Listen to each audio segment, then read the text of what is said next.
Está fechada a tela.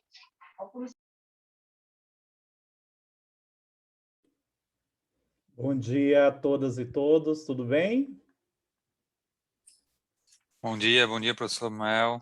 Bom dia, Túlio. Olha que surpresa, hein, rapaz?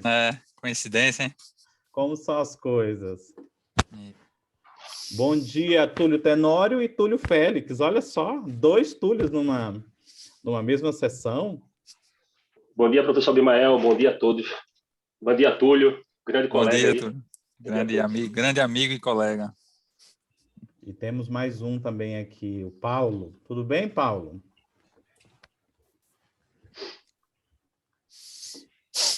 Pessoal, pelo horário, Túlio, eu acho que já vale a pena você já ir compartilhando aí a sua apresentação, verificando se está ok, para a gente, né, cumprir o tempo. Okay. Eu estou abrindo essa sessão agora, eu sou o professor Abimael da Universidade de Brasília, do PPG Conte UNB, e agora nessa sessão teremos 2 artigos, né? O primeiro será apresentado por Túlio Tenório, que tem o título de Quais fatores influenciam a eficiência judicial?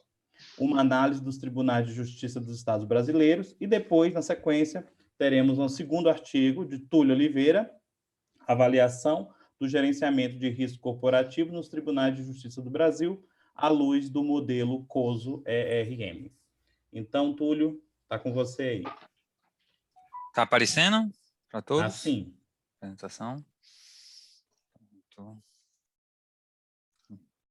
Aparecendo o slide, né? Normal? Ok. Sim. Pronto, vou começar. Boa tarde a todos, né? Meu nome é Túlio Tenório, né? Tenho mestrado agora concluí o mestrado recentemente em Ciências Contábeis aqui na Universidade Federal de Pernambuco, e em conjunto com o professor Fernando Gentil, que foi o meu orientador na dissertação, vou apresentar agora o artigo intitulado de Quais fatores influenciam na eficiência judicial, uma análise dos tribunais de justiça estaduais brasileiros.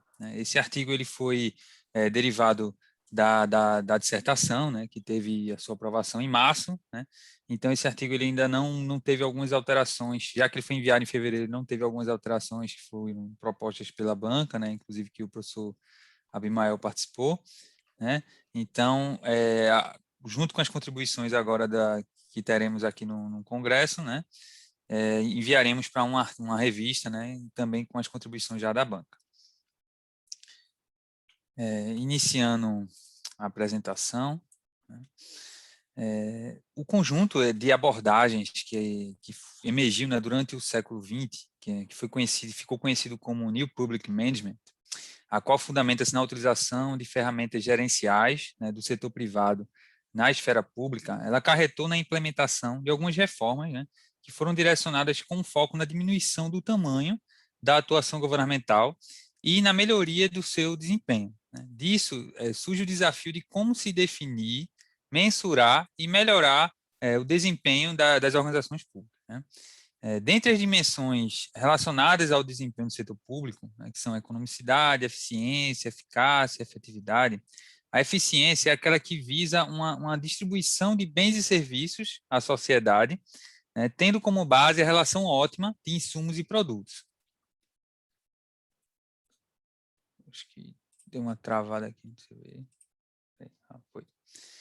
Cada instituição, né, que exerce um papel nessa estrutura governamental, né, de um país, ela é relevante para o seu desenvolvimento econômico, né? O sistema jurídico, né, judicial, ele não é uma exceção, dado que alguns estudos eles já sugerem que há uma relação entre indicadores de desenvolvimento econômico e social e eficiência mensurada das entidades que compõem o sistema daquele país, né?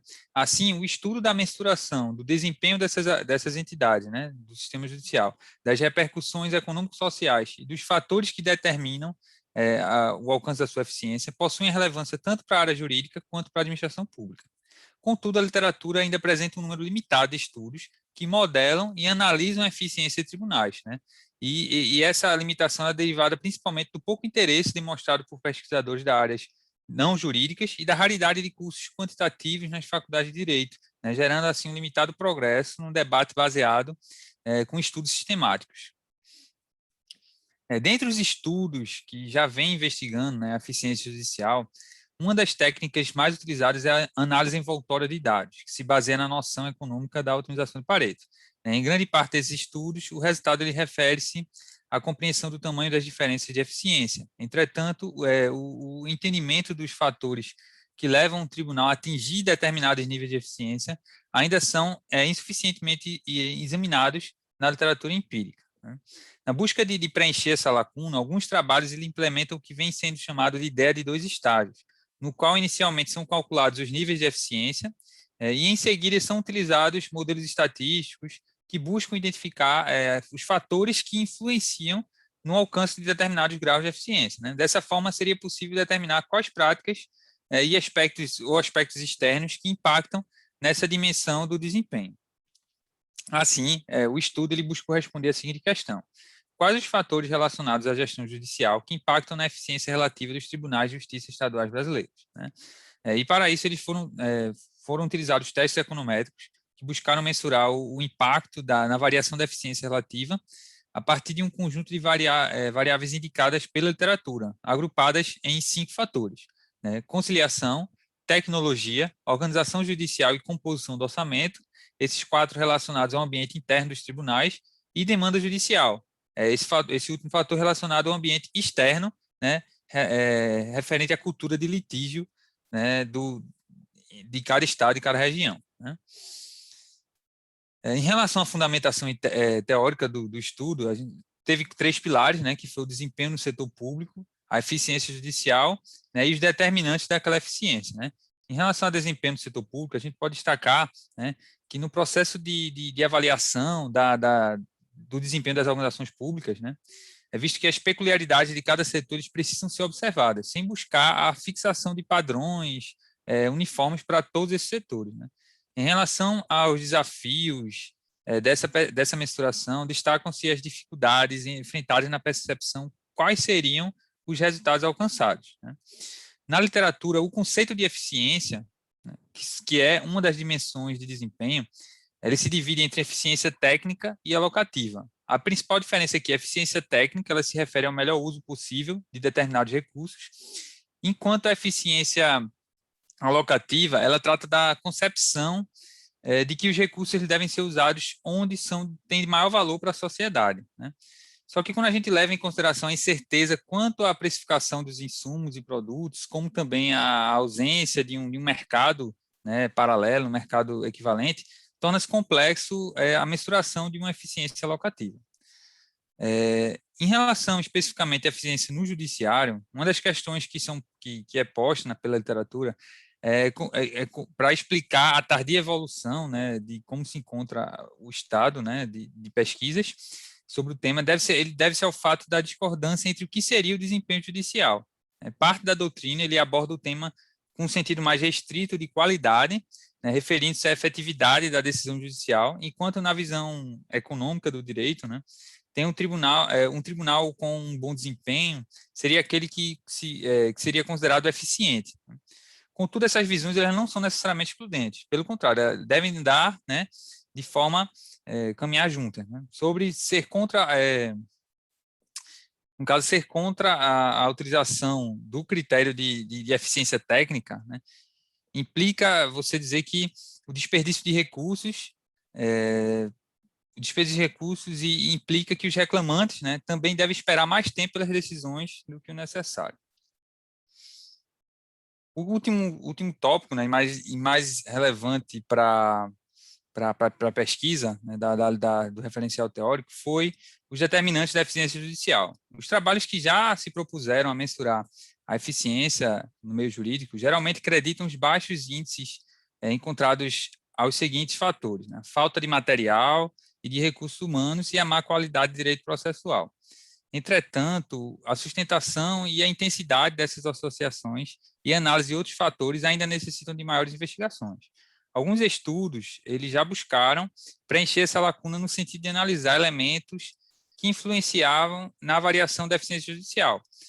E dentre esses, né, a gente vê aqui no slide quais são as variáveis que se mostraram influentes nos estudos que foram identificados. Né. Destacamos em negrito algumas variáveis que foram incluídas também no estudo no presente estudo. E é possível identificar que há necessidade ainda de maiores investigações sobre os fatores relacionados, principalmente à gestão, né, interna do judiciário e sua influência na eficiência, né? Além disso, observa-se também uma escassez de estudos com foco especificamente na justiça brasileira. Partindo agora para a metodologia, né, do estudo, a pesquisa é uma pesquisa explicativa dedutiva, né, com abordagem quantitativa de dados. Os anos utilizados foram 2015 a 2019, com todos os 25 tribunais, né, de justiça estadual, e foram utilizados dados do Sistema Estatístico do Poder Judiciário, com que dentro desse conjunto de dados, contou um total de 810 variáveis que integram essa base que é utilizada para ser elaborado o relatório de justiça em números. Dentro desse relatório, a variável utilizada como variável dependente para demonstrar a eficiência do judiciário é o Índice de Produtividade Comparada à Justiça, o IPC-JUS. Esse índice ele já é o resultado da aplicação do modelo DEA, né, pelo CNJ. Ele já faz essa aplicação anualmente. Ele calcula uma proporção comparativa de saídas e entradas para cada tribunal, né, resultando em uma pontuação entre 0 e 1. Como variáveis independentes do estudo, que são as fontes daquele resultado, né, calculado pelo CNJ, as fontes de eficiência, tivemos as seguintes variáveis dentro dos 5 fatores expostos, como 4 fatores dentro da gestão e um fator externo, que foi a demanda judicial, né? Então, cada variável dessa ela foi captada através da compreensão da estrutura do judiciário brasileiro e também através de estudos anteriores. O modelo utilizado ele foi o modelo Tobit, né?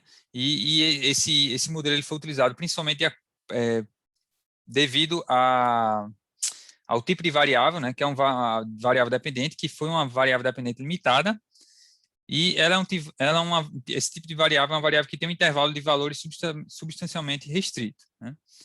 E o modelo, como é o IPC-JUS, como a gente já falou, ele atinge com a probabilidade positiva de atingir o valor máximo de 1, ele é denominado uma variável que tem uma resposta de solução de Cantor. E um dos modelos que já foram utilizados na literatura pelos trabalhos de Deinelli, em 2012, Marcelli e Vanin, em 2004, foi justamente o modelo Tobit, em situação semelhante, né, também com aplicação no setor público. Os passos metodológicos inicialmente, foram utilizadas correlações de Sperman e tal de Kendall, né, utilizando os softwares IBM SPSS e Gretel, né, e após isso, foram rodados 5 modelos, um para cada grupo das variáveis segregadas nos fatores indicados, né.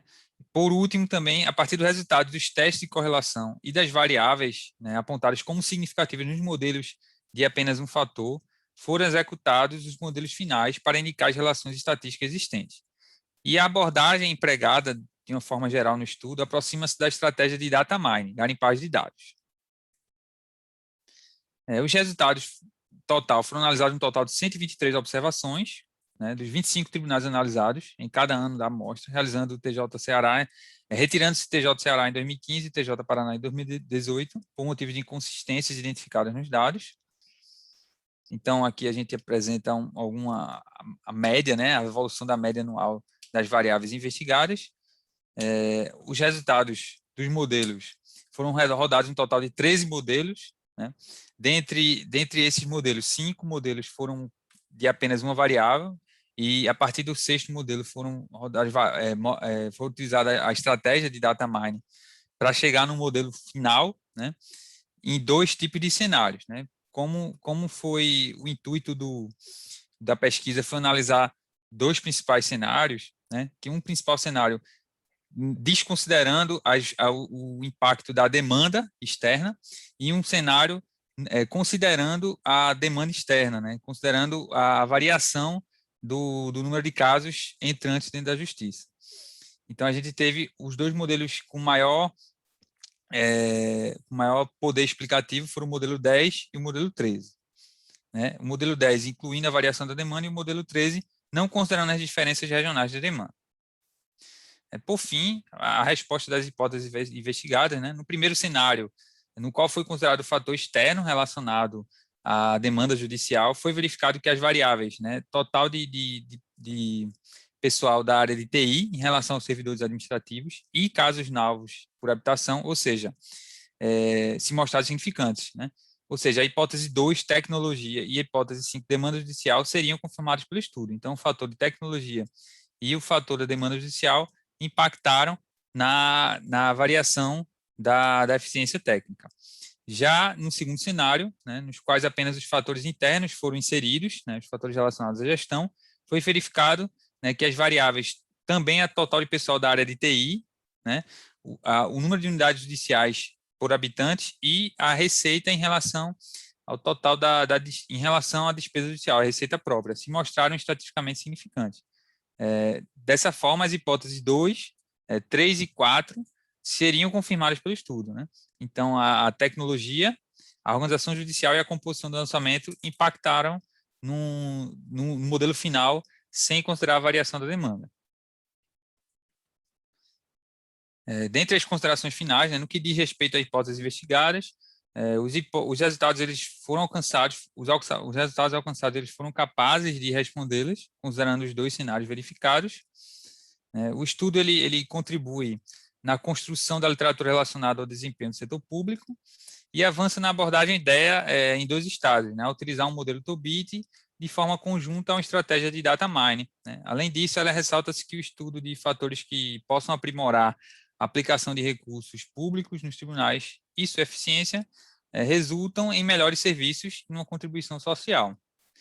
Quanto às limitações do estudo, ressalta-se que foram investigados os fatores diretamente relacionados à gestão administrativa dos tribunais, com foco principal nos que envolvem certo grau de discricionariedade, não sendo considerados outros que possam influenciar na eficiência, como da qualidade da legislação, entre outros fatores, né? Sugere-se também para futuras investigações o estudo de outros ramos do judiciário, como também a análise de outros fatores que possam ser identificados. Apresento aqui algumas referências utilizadas na apresentação, para a construção da apresentação, e agradeço a todos e coloco aqui à disposição. Parabéns, cumpriu o tempo exatamente, seus 15 minutos. Túlio, primeiro eu gostaria de ressaltar mais uma vez, né, a qualidade, a profundidade, eu posso dizer assim, o cuidado com o rigor metodológico científico da sua pesquisa, sem sombra de dúvida. Considerando, inclusive, né, que você, eu posso dizer assim, na pesquisa, tem um olhar para todo o Brasil, né? Então, isso também se soma, né, à profundidade, à qualidade da sua pesquisa.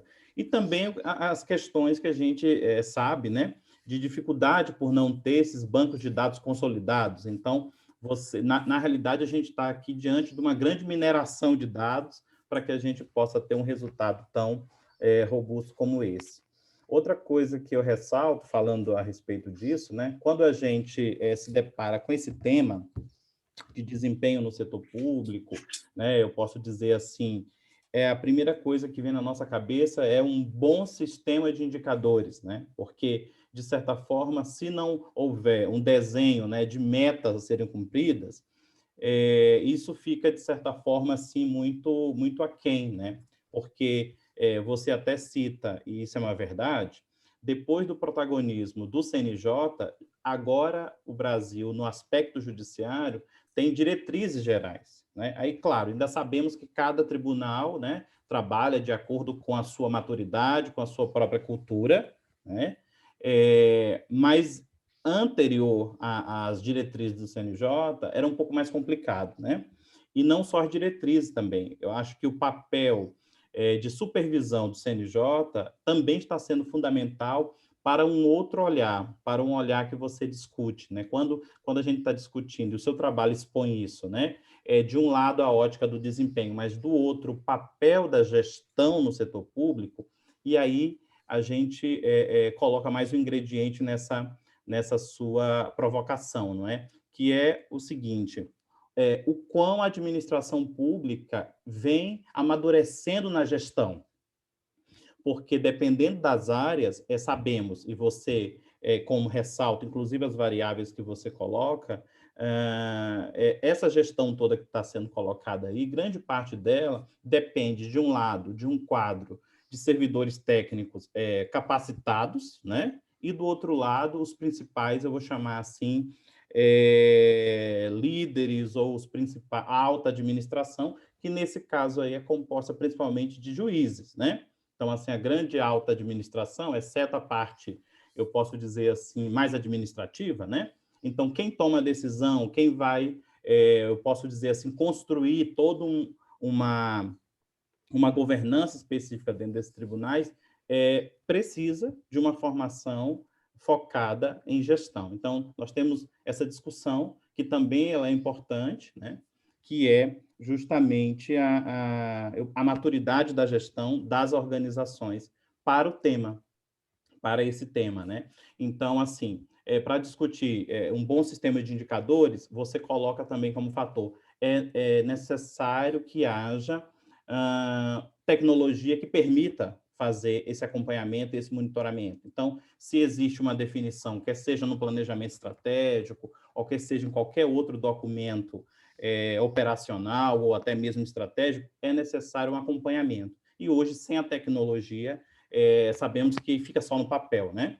Ou então, ao contrário, se tem a tecnologia, às vezes, grande parte da organização ela não está preparada, não tem a maturidade adequada para fazer uso desse sistema de indicadores, que é um outro olhar também relacionado com essa discussão de você acompanhar, mensurar e avaliar o desempenho. Então, um bom sistema de indicadores, aí você ressalta a questão tecnológica, que é um pano de fundo, sem sombra de dúvida, extremamente importante. Mas tem mais uma coisa que eu gostaria de compreender melhor, eu sei que você faz esse destaque, né? Você até ressalta que existe uma dificuldade, apesar do CNJ ter um índice, né, que de certa forma avalia todo mundo, né? Mas existe diferenças de desempenho dos tribunais e que, de certa forma, você está os comparando, né? Porque quando você utiliza uma métrica, né, como você utilizou, né, que é o DEA, de certa forma você está reunindo ali quem é o líder, né, quem é o benchmark, quem é o padrão de referência e os demais, né? Como é que você conseguiu, ou pelo menos poderia ter pensado em apontar quem é aquele que é o padrão de referência? Porque me parece que você aqui não entra nessa questão, né? Assim, pelo menos eu gostaria desse esclarecimento, sabe? Entendi. Pronto, professor, é porque o trabalho, na verdade, ele já utiliza o índice que é o índice de produtividade comparada da justiça, que é o IPC-JUS. E esse índice, se você olhar num relatório, né, do CNJ, que é o relatório Justiça em Números, ele já faz toda essa comparação, né? Então, ele já traz qual é o tribunal que conseguiu, com a mesma quantidade de recursos, chegar a uma produtividade maior, né? Que é justamente o que o DEA faz. Ele já aponta isso, aponta quais são os tribunais que, de mesmo porte, ele considera o porte nesse cálculo desse índice também, então ele faz toda essa consideração para chegar nesse resultado final. Eu não trouxe no trabalho, nem também na dissertação que o senhor pôde observar, que eu achei que, como já estava no relatório, e eu cito o relatório no trabalho, talvez eu trouxesse basicamente algo repetido do que estaria já no relatório de Justiça em Números. Tá entendendo? Como, porque ele já expõe essa parte, né? Então, eu cito no trabalho, mas não trago explicitamente quais são os tribunais que tiveram um desempenho superior. Mas realmente é relevante, talvez, para ser acrescentado no trabalho. Achei algo que Isso. você tentar dar uma resumida e tentar trazer os dados principais, né, que já estão lá no relatório. Eu ressaltei essa questão porque o que acontece? Quando você analisa esses 5 fatores, na realidade, a gente está, assim, o que a gente consegue perceber aqui? São 5 pontos focais que diferenciam esses tribunais, né? E apesar do indicador, sim, né, do CNJ fazer também esse apontamento, mas a sua pesquisa, ela refina, ela qualifica ainda mais e dar um outro olhar, né, para justamente aquele indicador que eu posso dizer que é bem macro, né? Então, você teria uma boa oportunidade de, talvez, fazer esse tipo de indicação, que na realidade é mais, eu posso dizer assim, ressaltar ainda mais a qualidade, né, da pesquisa que você está apresentando, né? E que, de certa forma, ajuda, inclusive, porque a academia, né, qual o papel? Né? A gente está contribuindo para a melhoria, nesse contexto, da gestão dos tribunais, né, da gestão do judiciário.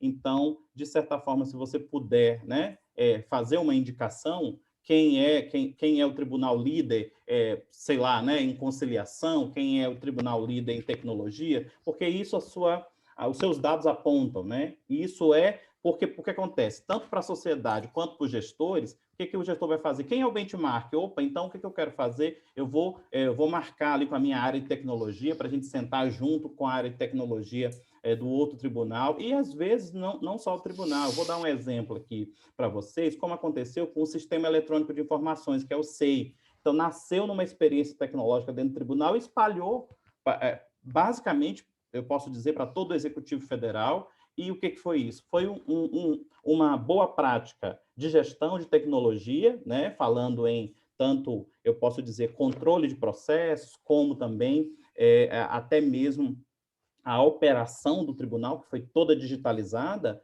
e que serviu de benchmark para o que a gente tem hoje na administração pública. Então, o seu trabalho, se ele conseguir indicar, conseguir não, que você tem isso, né? Quem são os líderes por fator, acrescentar mesmo no seu trabalho, né? Você está entregando para a sociedade, para a área judiciária, muito valor, muito, né? Somando ao que você já entrega na sua pesquisa. Mas, pelo tempo, vamos abrir aqui para os demais que podem também colaborar e dar uma visão a respeito do seu trabalho. Eu estou aqui abrindo para quem quiser indagar o Túlio Tenório, do trabalho dele. Fique à vontade, pode abrir o microfone, a câmera. Temos mais Desculpa, 4 professor. minutos. Eu não Sim, escutei, professor. Você pode... Túlio Félix. Está me ouvindo? Estou sim agora, professor. Desculpa, porque acho que eu tinha caído aqui. Eu abri, temos 4 minutos, se alguém quiser fazer alguma indagação ao Túlio pela apresentação do trabalho dele, um trabalho profundo, um trabalho que tem uma qualidade que com certeza vai impactar a área do judiciário. Mas, se não, eu tenho uma pergunta complementar e que é uma provocação, Túlio. Olha, a questão central, inclusive a literatura que você traz, que eu ressalto mais uma vez, parabéns pela profundidade da literatura, porque ela, sem sombra de dúvida, sustenta todo o modelo econométrico que você utilizou. Eu queria saber, assim, por que você não deu destaque como fator eu posso dizer assim, as pessoas, sabe? Ou a gestão. Eu sei que você compõe os fatores com variáveis relacionadas a pessoas, a servidores, mas sabemos, principalmente quando a gente está falando de desempenho, exceto que o ambiente fosse 100% tecnológico, a gente poderia até reduzir a importância das pessoas, né? Mas como a gente está num ambiente de órgãos públicos que estão passando por um processo que ainda não é 100% tecnológico, né? Inclusive a inovação de conciliação, basicamente a experiência que temos, ela está relacionada com pessoas, até utiliza-se tecnologia, hoje por conta do enfrentamento à Covid, né? Também estamos assim na conciliação, utilizando tecnologias remotas e tudo mais, mas me chamou muita atenção o trabalho de vocês não ter dado a importância que tem o fator. Não estou falando das variáveis, porque variáveis você realmente trouxe algumas variáveis para dentro do modelo, mas o fator pessoas, por que ele não entrou como um fator-chave nessa questão? Entendi. Seria o senhor está questionando mais assim, em características dos gestores, se eu falar isso aí. Né? Isso. Vamos dizer, tem até um estudo, né, que eu acho que eu cito, acho que Túlio pode também, Túlio eu acho que já leu também essa dissertação aqui do Brasil, que ele tenta trazer a parte das características dos gestores, né, impactando no desempenho do judiciário. Né? Eu acho que eu esqueci de quem é, não sei se é Silva, em 2015, uma dissertação da UNB, alguma coisa assim desse tipo. É um estudo bem interessante e foi um dos estudos que a gente, quando leu, pelo menos eu quando li, né, que eu e Túlio, Félix, a gente discutiu muito o nosso trabalho, por isso que às vezes eu falo conjunto, a gente construiu muito na parceria aí, na época da dissertação. E a gente foi um dos trabalhos que iniciou chamando a nossa atenção para essa questão, né? Mas eu achei bem interessante isso falar e é uma proposta para a gente trazer mesmo. Eu vou ter que te interromper por conta do nosso prazo, só para fechar, mas eu sei também qual é um dos motivos. Primeiro é o acesso aos dados. É muito difícil você compor um banco de dados, fazer uma mineração para ter uma qualidade de dados, sendo que, infelizmente, eles não estão disponíveis e, às vezes, nem por ESIC ou, né, por transparência por demanda, a gente consegue ter a qualidade quando recebe esses dados. Então, isso fica, eu acho que vale a pena também você pensar e fazer um apontamento, uma crítica a respeito desse aspecto, porque é chave, né? Os fatores de desempenho dos gestores que a administração tem que avançar, que não avança, seria uma variável fundamental se tivesse disponível esses dados, mas pronto. Mas pelo tempo, parabéns pela sua pesquisa, parabéns para o seu orientador, mande para ele lá, que eu também estou parabenizando pela profundidade da pesquisa, tá? Que é meu colega também, professor Gentil. Mas vamos lá. Então, continuando aqui a sessão, pelo nosso prazo, eu já estou aqui passando para a segunda apresentação, segundo artigo de hoje. Túlio Félix, pode compartilhar aí sua tela. Bom dia, professor. Bom dia a todos. Peço licença para compartilhar a tela da apresentação. Fique à vontade.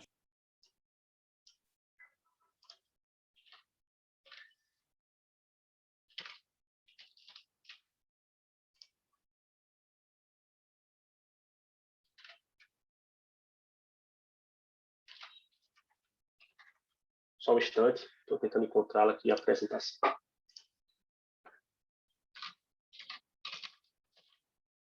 Vocês conseguem verificar o texto completo na tela? Pode compartilhar em forma de apresentação, porque estava, mas... Ah, saiu, né? Só um segundo. Saiu, isso.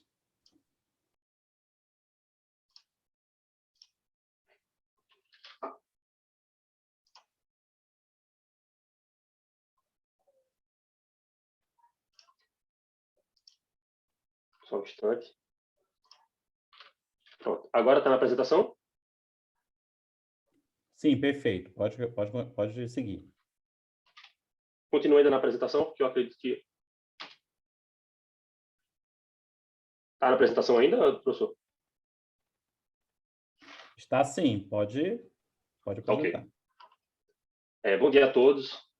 Então, eu vou apresentar aqui o artigo, que ele é oriundo, um dos artigos oriundo da dissertação de mestrado da Universidade Federal de Pernambuco, que eu concluí no começo do ano, na mesma turma do Túlio Tenório, que é meu colega de classe, de sala de aula, colega de tribunal também, e amigo aí, que compartilhou os estudos comigo, então eu agradeço de antemão. Então, esse trabalho, ele visa avaliar o gerenciamento de risco corporativo dos tribunais de justiça do Brasil à luz do modelo COSO. Esse trabalho foi feito por mim e pelo professor doutor Jerônimo José Lebonati, que foi meu orientador durante o período do mestrado. Inicialmente, eu passo a introduzir a importância a preocupação da elaboração desse artigo através do que Slonski cita no seu artigo de governança, no seu livro de governança corporativa do setor público, sobre as necessidades da sociedade, são cada vez maiores e os recursos eles são cada dia mais escassos. E dentro desse propósito, cresce a importância das ferramentas de governança no intuito das organizações, inclusive do setor público, conseguir atingir os seus objetivos. Dentro dessas estruturas, né, existe o controle interno, existe a conformidade, o compliance e também o gerenciamento de risco corporativo. Ribeiro Filho destaca também no seu artigo na Administração Pública Federal, Estadual e Municipal, a importância do controle interno. Nós temos artigos tratando sobre conformidade e a gente apresenta mais esse do gerenciamento de risco dentro dos tribunais de justiça.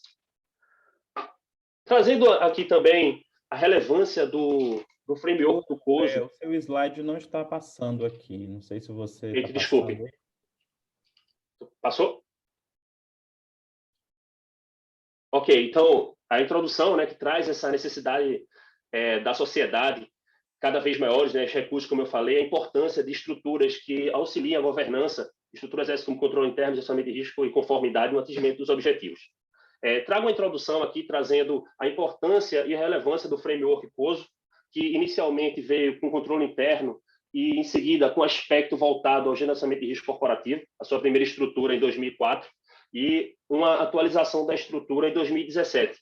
Nós temos vários artigos voltados ao controle interno e, a partir de 2004, ao gerenciamento de risco corporativo, conforme eu informo na tela, mas o mais importante é apresentar a estrutura atual do gerenciamento de risco corporativo, que veio com esse framework de 2017. Ele não tem o intuito de substituir o framework de 2004, mas sim trazer atualizações, trazer informações relevantes, muito no sentido da evolução tecnológica, trazendo uma visão do gerenciamento de risco no atingimento dos objetivos, mas passando desde a missão da organização, de todas as estruturas da organização, até chegar aos objetivos finais.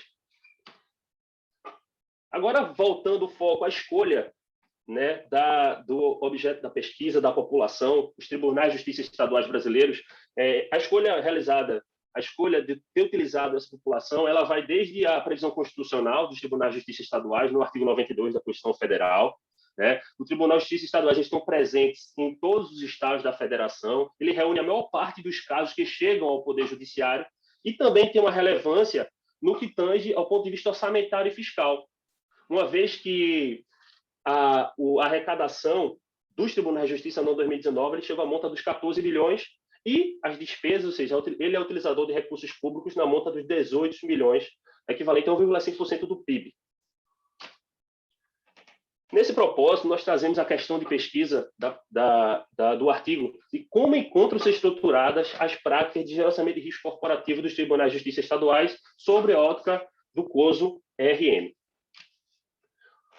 Para atingimento dessa questão de pesquisa, nós trazemos objetivos gerais e dois específicos. Então, o objetivo geral é analisar a estrutura de gerenciamento de risco através da percepção dos seus gestores quanto ao nível de alinhamento do gerenciamento de risco corporativo identificado nos tribunais e o que é previsto no framework do COSO.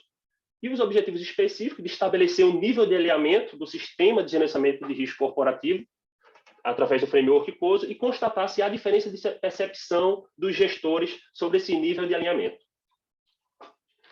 No referencial teórico, nós trazemos, inicialmente, o gerenciamento de risco corporativo, onde a gente traz também a estrutura das 3 linhas de defesa do Instituto Interno de Auditores.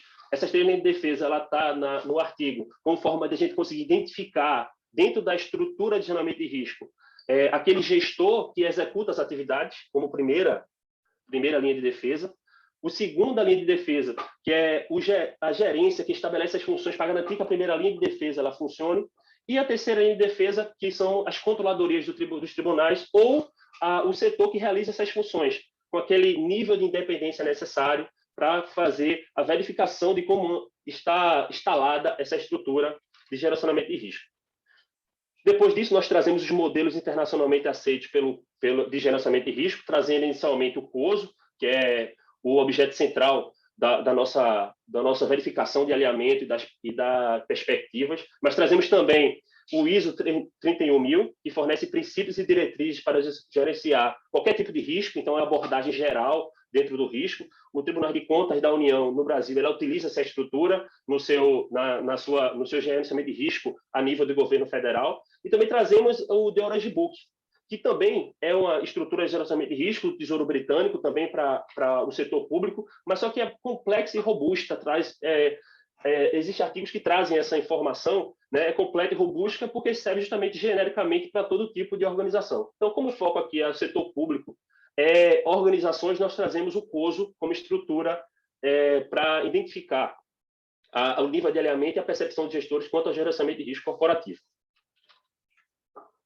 Aqui nós trazemos a atualização do framework com dois aspectos principais dessa nova estrutura.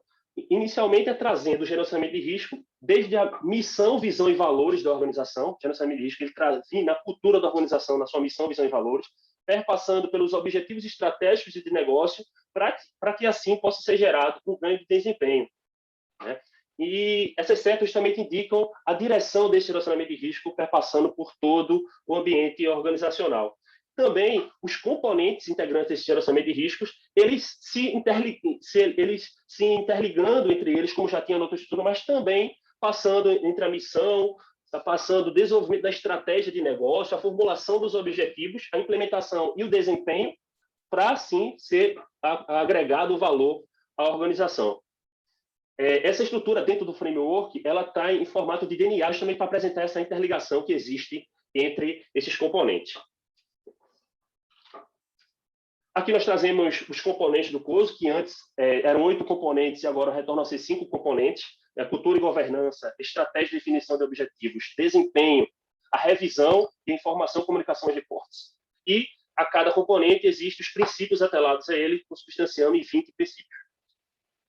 A metodologia da pesquisa, ela buscou a população dos tribunais de justiça do Estado.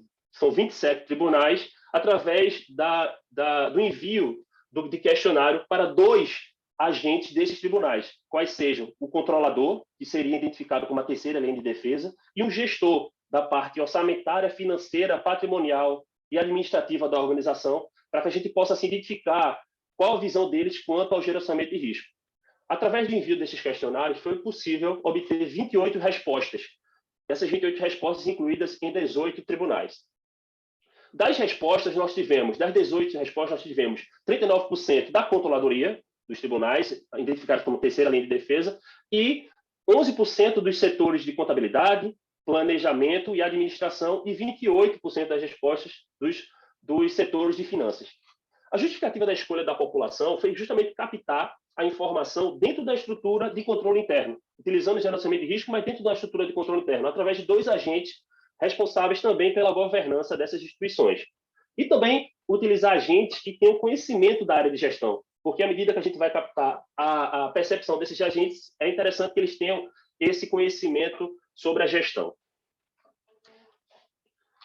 O procedimento de coleta de dados ele foi realizado através de um questionário semi-estruturado, onde tem uma primeira sessão com consentimento e questões de controle dos respondentes, e uma segunda sessão, onde contém perguntas referentes às práticas de gerenciamento de risco dos tribunais voltadas ao COSO.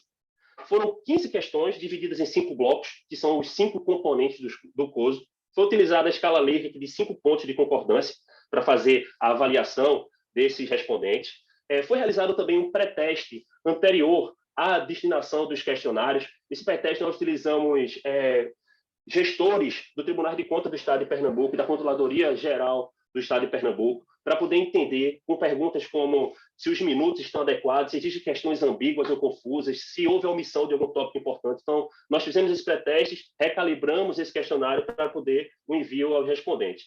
A base teórica dessas questões ela foi levada em consideração o COSO, na sua versão 2004, da versão 2004 a 2017, e também estudos anteriores que trataram de gerenciamento de risco corporativo com o COSO, né, com a dissertação de mestrado de Ferreira 2013, Araújo 2014 e Araújo 2019, tudo no âmbito do gerenciamento de risco.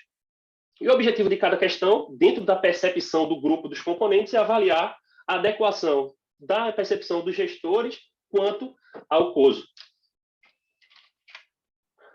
Foi realizada uma análise de confiabilidade do questionário pelo Alpha de Cromat, onde trouxe, né, a confiabilidade da pesquisa satisfatória.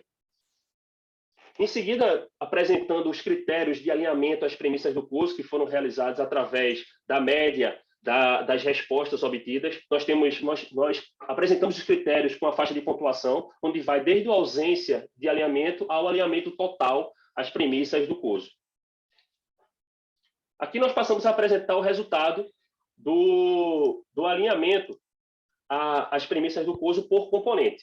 Então, como a gente pode observar, o componente cultura e governança foi o único componente com alinhamento positivo às premissas do COSO, atingindo um índice de 3,49, ou seja, um alinhamento parcial a essas premissas.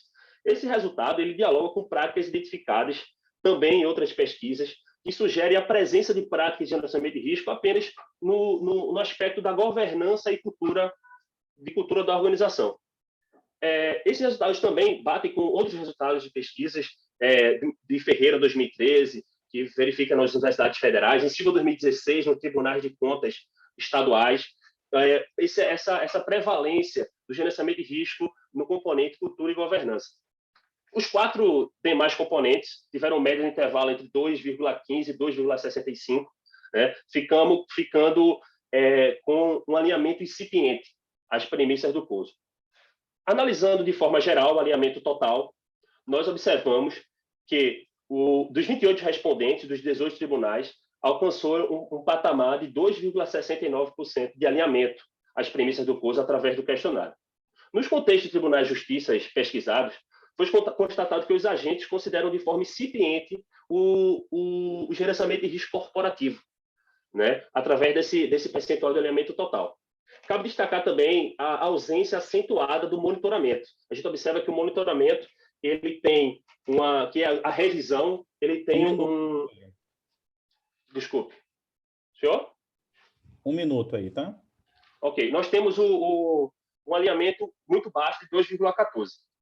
Passando a percepção dos respondentes através do menu item, nós verificamos que, analisando a percepção dos respondentes quanto à área da atuação, sendo da controladoria ou da parte de gestão, nós identificamos que há diferença de percepção em 4 dos 5 componentes do COSO. Em seguida, para analisar se há diferença de percepção entre outras variáveis de controle, foi verificado se esses gestores e controladores, através do tempo de tribunal, tempo de função, região, formação acadêmica e nível de formação, têm diferença de percepção. E foi identificado que há diferença de percepção na formação acadêmica. Ou seja, agentes com formação acadêmica diferente têm diferença de percepção, recebem diferente gerenciamento de risco corporativo nos componentes governança, cultura, estratégia e definição de objetivos. Como o teste Cruz-Coala só mostra essa diferença e vai embora, nós apresentamos também o teste post-hoc para identificar onde há essa diferença. E conseguimos constatar que há diferença apenas na formação acadêmica, no componente governança e cultura, analisando os formados em administração em outras áreas e economia em outras áreas. Então, essas duas amostras, houve a diferença de percepção entre os respondentes. E, finalizando, nós concluímos a pesquisa identificando o nível de alinhamento incipiente dos tribunais de justiça. Apresentamos que há diferença de percepção entre controladores e gestores, denotando em que controladores, a certo ponto, conseguem entender melhor essas ferramentas de gerenciamento de riscos, mesmo de modo incipiente. E quanto à formação acadêmica, nós identificamos a diferença de percepção em administração e economia com as demais áreas, mostrando a administração onde deve agir para que tenha um conhecimento disseminado das práticas de gerenciamento de risco. Por fim, as contribuições da pesquisa, ela oferece um diagnóstico amplo das práticas de estrutura de gerenciamento de riscos e dá suporte à literatura, solidificando práticas de gerenciamento de riscos no setor público, especificamente nos tribunais de justiça. Pesquisas futuras é identificar quais as relações têm essas variáveis identificadas como diferença de percepção e um estudo multicaso considerando tribunais de outras esferas do judiciário, não se abstendo apenas aos tribunais de justiça estaduais. Apresentamos aqui as principais referências do artigo e agradeço aí a apresentação e me coloco à disposição de todos. Túlio, parabéns pela apresentação, pela pesquisa. Parabenizo também o professor Jerônimo pela condução dessa pesquisa. Sem sombra de dúvida, você coloca aqui, indica, né, deixa muito bem claro onde deve ser o foco dos gestores do judiciário para o aprimoramento e amadurecimento do tema de gerenciamento de risco. A literatura aponta, mas aponta com muito, eu posso dizer assim, foco no mundo corporativo, e a contribuição que você dá é justamente para a necessidade que a administração pública tem, principalmente, eu posso dizer assim, quando do protagonismo do Tribunal de Contas em relação a todos esses temas, né, a partir da publicação dos manuais de governança do setor público do Tribunal de Contas, também depois da adoção por parte do Executivo de diretrizes que, de certa forma, de forma oficial ou sistêmica, né, no Executivo Federal, a prática de gerenciamento de risco deveria ser inserida em todos os macroprocessos. Então, outra coisa que eu saliento da sua pesquisa é que, assim, escolha metodológica com bastante rigor, né? Muito bem estruturada e desenhada também. Você né, a sua pesquisa tem um delineamento, então vocês escolheram olhar, né, essa dicotomia mesmo entre, de um lado, quem tem um papel de controle interno e do outro, gestores, né, que, de certa forma, prestam as informações e até implementam as recomendações oriundas, né, de tais órgãos de controle interno. Mas eu chamo a atenção aqui para o gerenciamento de risco, que é justamente o que você pondera, sabe? A gestão pública hoje, ela ainda não percebeu que o gerenciamento de risco vai colaborar para todos os princípios da administração pública.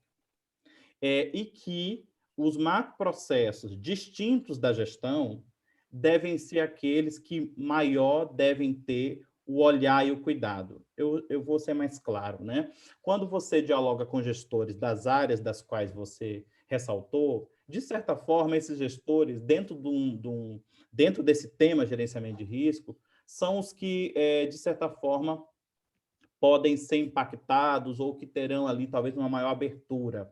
Os demais macroprocessos, principalmente os macroprocessos operacionais dentro do judiciário, talvez não tenha ainda nenhum contato com esse tipo de boa prática de governança, né? Que é pensar como que o processo operacional deve ser pensado, estruturado, prevendo, quem sabe, né, o impacto de riscos dentro da concepção teórica de gerenciamento de riscos. Então, acho que você está apontando uma coisa que é importante, que é a seguinte: hoje, internamente, dentro dos tribunais dos quais você se debruçou, a gestão ainda não tem uma maturidade adequada. Imagine se você tivesse analisado o operacional, né?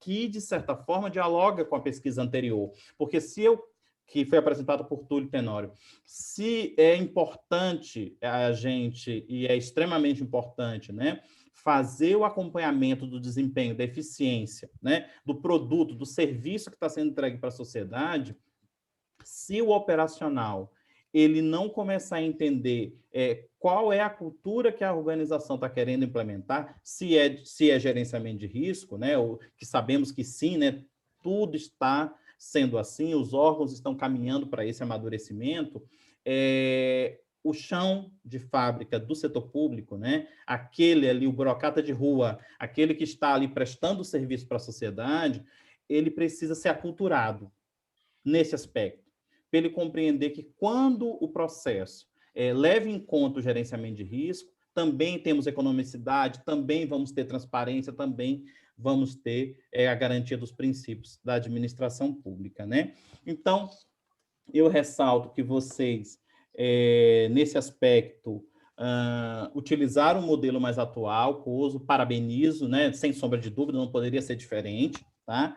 E que este modelo já contribuiu para eu posso dizer assim, para um divisor de águas dentro da administração pública, mesmo sendo ainda incipiente, como você ressalta também, as pesquisas que focam em gerenciamento de risco no setor público, e mais incipiente ainda, aquelas que tratam o olhar e o recorte que você faz, que é o Poder Judiciário.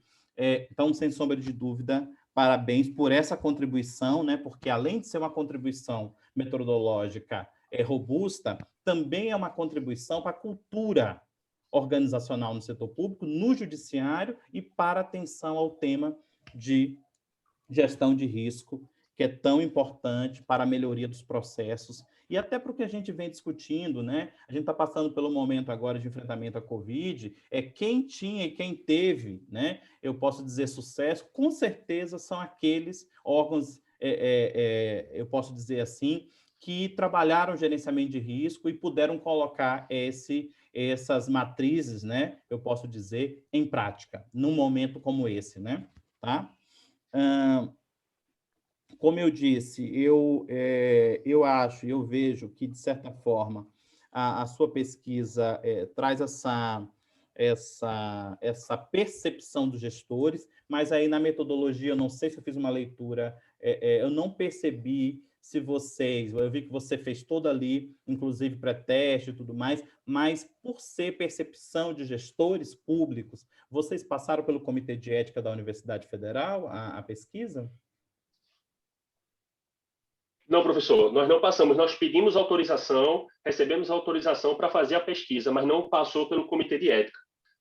Entendi. Teve autorização da Federal e dos tribunais, mas não passamos pelo Comitê de Ética da pesquisa. Muito bem, porque, inclusive, o que você acabou de ressaltar faz parte até mesmo do processo, né? Quando você tem a intenção de submeter o Comitê de Ética, você precisa, inclusive, dessas autorizações. Mas eu estou ressaltando isso, Túlio, pela qualidade do seu trabalho, da mesma forma do trabalho do Túlio, e que, assim, quando do envio para revistas científicas ou journals, ali há, com certeza, essas revistas, neste caso, né, de percepção, de envolver gestores e tudo, vão exigir de você a aprovação no Comitê de Ética, sabe?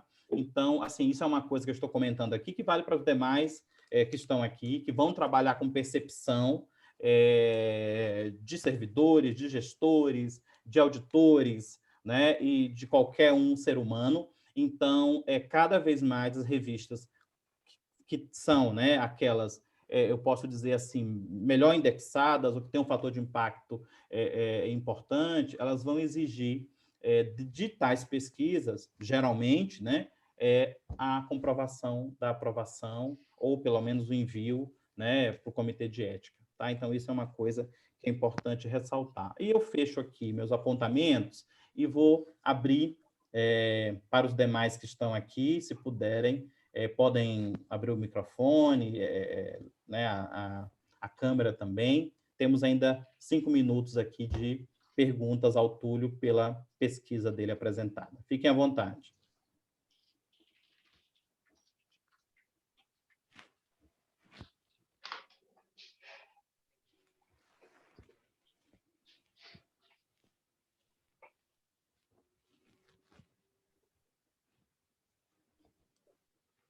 Túlio, enquanto o pessoal ali está preparando uma pergunta para você, eu queria só esclarecer uma coisa. Quando você fala de 27 tribunais estaduais, você está considerando o Distrito Federal?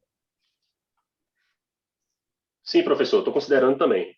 Entendi. Mas aí você tem que fazer um adendo aí, que o TJDFT, apesar de estar, né, no Distrito Federal, ele não é um tribunal estadual, ele é um tribunal da União, da mesma forma que é o STF, o STJ, o STM, tá? E isso realmente às vezes confunde mesmo, principalmente quem não é da localidade ou então não percebe juridicamente essa questão, tá? Não tem problema você, de certa forma, incluir, é só fazer esse adendo, né, que o tribunal foi incluído, apesar, né, de não ser um tribunal estadual, ser um tribunal da União, mas ele é o tribunal que trata das questões do Distrito Federal, mas não é considerado juridicamente um tribunal estadual.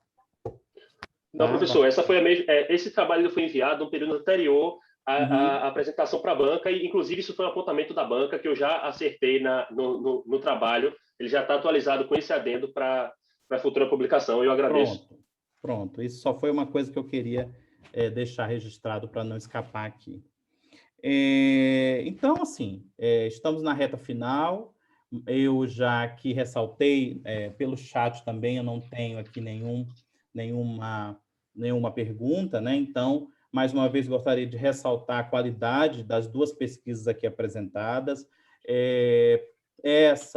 Esse detalhamento, esse cuidado, esse zelo metodológico de bom tom, né, para as pesquisas acadêmicas, e qualifica ainda mais a nossa área de contabilidade, que vem avançando, e principalmente quando eu aqui estou me referindo ao setor público, né, as pesquisas da área de contabilidade governamental. Então, parabenizo tanto o Túlio Tenório quanto Túlio Félix pela apresentação, e a gente está caminhando aqui para o encerramento.